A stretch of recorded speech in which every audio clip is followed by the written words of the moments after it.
ખાલી હિંમત નહીં, એને હિંમતને બુસ્ટર ડોઝ આપ્યો અમિત શાહે. સેન્ટ્રલ અર્ધલશ્કરી દળો, સેન્ટ્રલ ગવર્મેન્ટ એટલે કેન્દ્ર સરકારના અર્ધલશ્કરી દળો ત્યાં એટલી મોટી માત્રામાં મૂકવામાં આવ્યા, જેમાં આપણે કાશ્મીરમાં જોઈ શકીએ છીએ અત્યારે પણ એની જેમ ડિપ્લોટ કરવામાં આવ્યા ત્યાં. એટલે એનો અર્થ એમ થયો કે જનતાને એક વિશ્વાસ બેઠો કે આપણે કદાચ મત આપશું તો હવે તૃણમૂલ કોંગ્રેસના ગુંડા આપણને ડરાવી શકશે નહીં. સૈન્ય આપણી સાથે છે, સરકાર આપણી સાથે છે. એટલે મતદાન કરવા બહુ બધા લોકો નીકળ્યા. પેલા શું થતું હતું, મતદાન કરવા નીકળતા નહીં હિન્દુઓ, અને SIR લાગુ પડ્યું એ પેલા 93 લાખ મતદારોને કાપવામાં આવ્યા. તમે વિચાર કરો એ કેવા હશે, યા તો બોગસ, યા ડુપ્લિકેટ, યા તો બેવડા ધોરણવાળા, યા તો પછી ગમે તેવા મરી ગયા હોય તો પણ એના નામે હાલતું હોય. આ ટાઈપના હતા જે SRIમાં એનો કાકરો કાઢી નાખ્યો. એટલે જે તથાકથિત મતદારો હતા, જેને કોર વોટ બેંક કહેવાય, બેનની મમતા બહુ ધમપછાડા મમતા બેનર્જીએ કર્યા કે આ તો સારા માણસોના નાગરિકોના મત કાપી નાખ્યા ને અમારી વોટ બેંકને નુકસાન કર્યું, ફલાણું ઢીકણું કંઈક કર્યું. પરંતુ મોદી સરકારે કાંઈ સાંભળ્યું નહીં.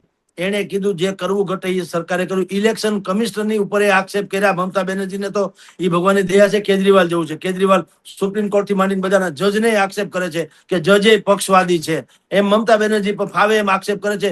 એટલે જ મેં આપણે શરૂઆતમાં કીધું, મમતા બેનર્જીનું વલણ કોઈ વિદેશી મહિલા હોય એવું છે, ભારત દ્રોહી મહિલા હોય. એટલે મેં કીધું કે આ ભાજપની જીત નથી, આ ભારતની જીત છે.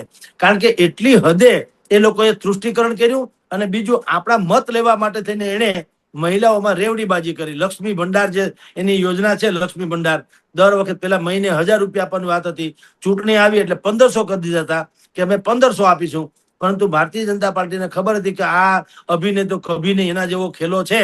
એટલે એને 1500 બદલે એને 3000 રૂપિયા કર્યા કે અમે તમને 3000 રૂપિયા આપશું. એટલું જ નહીં, ત્યાંની સિટી બસ, જે જાહેર પરિવહનની બસ હોય છે સરકારની, એમાં મહિલાઓને ફ્રી પરિવહન માટેની વાત કરી.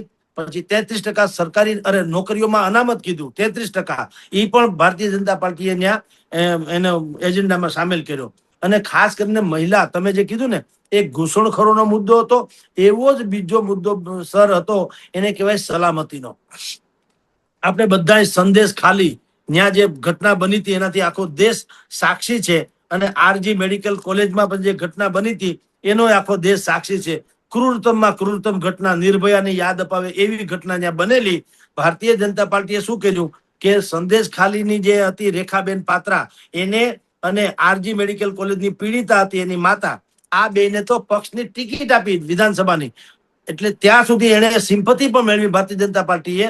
જે કરવું ઘટે એ બધું કર્યું. એક હિન્દુ વોટને જાગૃત કરવા માટે થઈને જે કરવું ઘટે એ કર્યું. કાયદો અને વ્યવસ્થાની વાત હતી તો નરેન્દ્ર મોદીએ, સુભાષચંદ્ર બોઝે કીધું, તુમ મુझे खून दो मैं तुम्हें आजादी दूंगा. એવી રીતે એને કીધું, તુમ મુझे વોટ દો मैं तुम्हें आजादी दूंगा, મુક્તિ दूंगा, આ બધા પીડાઓમાંથી. અને એ બધું ક્લિક થયું. અને 15 વર્ષનું શાસનનો કિલ્લો જે હતો એ ઢહી ગયો. કારણ કે એ શાસન નતું, એ કાયદેસરનું એની ઉપરનું આધિપત્ય હતું. બધી વાતો આપણે કહીએ છીએ, દબાવે છે, ધમકાવે છે, ફલાણું ઈડી ને સીડી ને. પણ એ કેટલા ટકા, મને તમે કહો, ગુજરાતમાં હમણાં અહીંયા સ્થાનિક સ્વરાજ્યની ચૂંટણી થઈ તો 760 જેટલી બેઠકો બિનહરીફ થઈ. એટલે બધા ઉહાપો મચાવ્યો કે ભાઈ બિનહરીફ તો દબાવીને કરી, ધમકાવીને કરી છે, આમ ને તેમ ને વગેરે વગેરે. હું એમ કહું છું, ચાલો માની લ્યો કે 760 ને દબાવી ધમકાવીને ભારતીય જનતા પાર્ટીએ બિનહરીફ કરાવી. ઓકે, તો 10,000 માંથી 760 કાઢી નાખો, અથવા તો 1000 કાઢી નાખો, તો 9000 તો તમારા હાથમાં છે ને. તો કરી બતાવો 9000 માં, તમે તમારો ખેલ કરી બતાવો. તમારે એ તો કઈ થતું નથી. બધી જે આ લોકો જે ખટપટ કરે છે અથવા બોલે છે કે શાસક પક્ષ જે છે એટલે કે ભારતીય જનતા પાર્ટી સામદામ દંડભેદ, તો તમે ક્યાં દૂધે ધોયેલા છો? સામદામ એટલે તમે ક્યાં અહીંયા કામધેનુના દીકરા જુઓ? તમે કોને સત્તા ઉપર આવીને જનતાની પીડા માની? કોરોના કાળમાં બીજા શાસક પક્ષની ઉપર આપણે તો દુનિયાભરના માટલા ધોયા હતા. પણ વિરોધ પક્ષોને જો એટલી બુદ્ધિ હોય કે આપણે જો મત લણવા હોય તો કઈક સિમ્પથીનું વાવેતર તો કરીએ. તો કોરોના કાળમાં કોંગ્રેસના લોકો ક્યાંય નીકળ્યા એવું દેખાય છે જગતમાં ક્યાંય? આમ આદમી પાર્ટીના લોકો ત્યારે તો જોકે અસ્તિત્વ બહુ હતું નહીં, પણ તમે ચૂંટણી તાણે ખાલી પાક લણવા આવો અને ભાજપની ઉપર માછલા ધુઓ તો ક્યાંથી હાલે?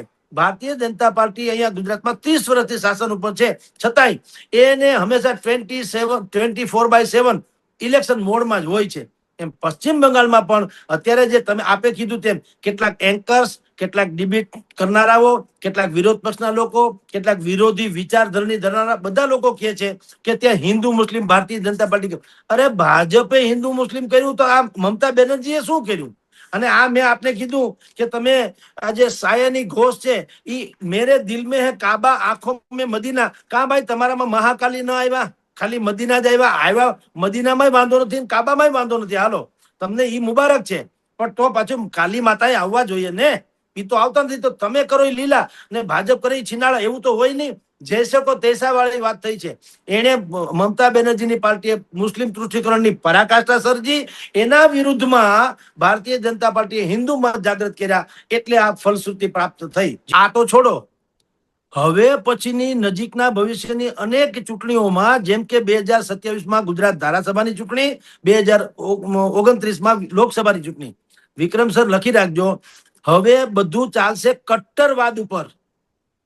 અને કટ્ટરવાદનું ગુજરાતી ખાલી કોઈની વિરુદ્ધ નથી થતું, પણ તમે હિન્દુઇઝમમાં માનો છો તો કટ્ટર રીતે માનો, સોફેસ્ટિકેટેડ નહીં, મવાળવાદી નહીં, દહીં દૂધમાં પગ નહીં.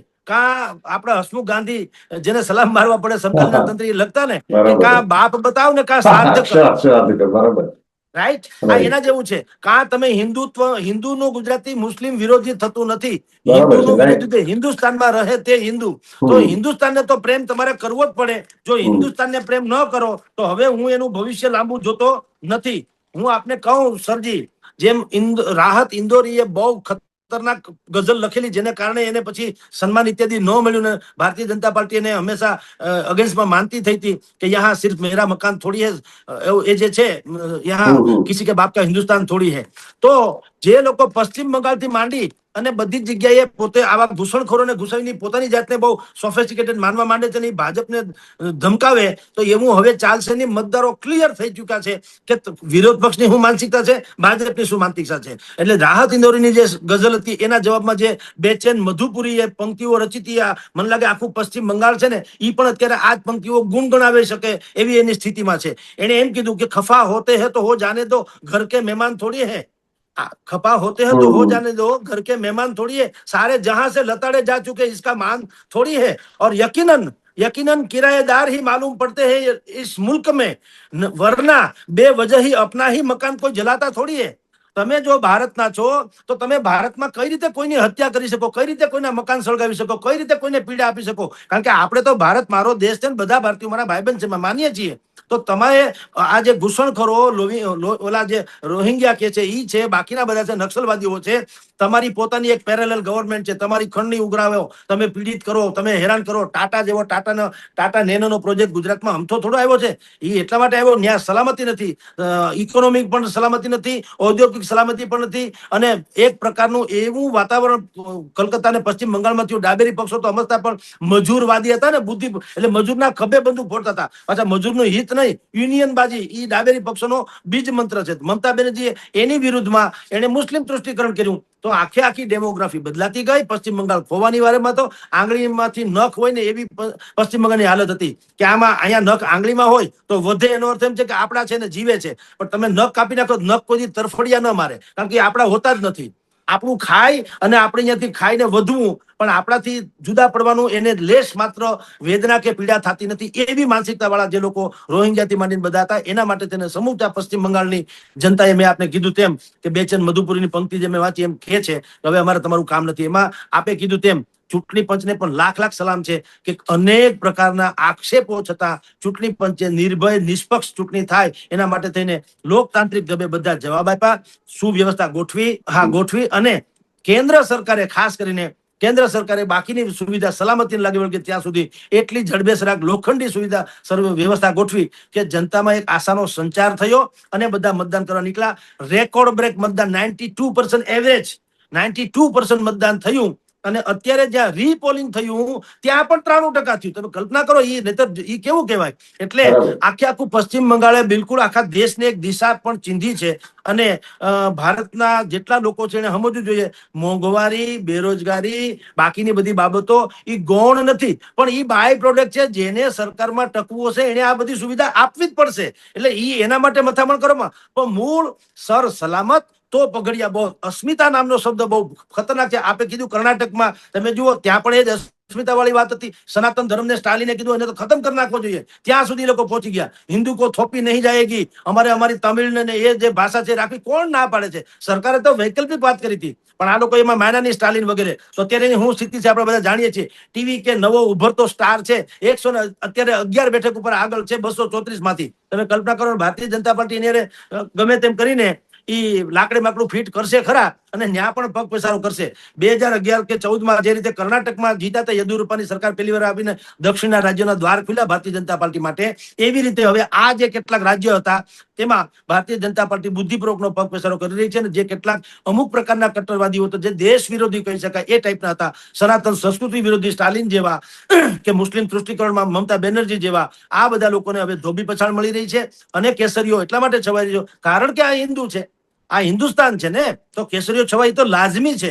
એમાં કેસરિયાનું ગુજરાતી ઈ ક્યાં કરીએ તમે મુસલમાનના વિરોધી થઈ જાઓ? તો એમ તો આ દેશમાં પારસી પણ છે, શીખ પણ છે, જૈન પણ છે. એ પોતાની જાતને હિન્દુ તો કહેતા નથી. તો કોઈ દી એને તો શિકાયત નથી કરી કે અમારા કોઈ દિવસ અધિકારો છીનવાઈ જાય છે. કેવળ તમને શું કામ? કારણ કે તમારામાં કેટલાક લોકો એવા છે, સમૂચું મુસલમાન નહીં,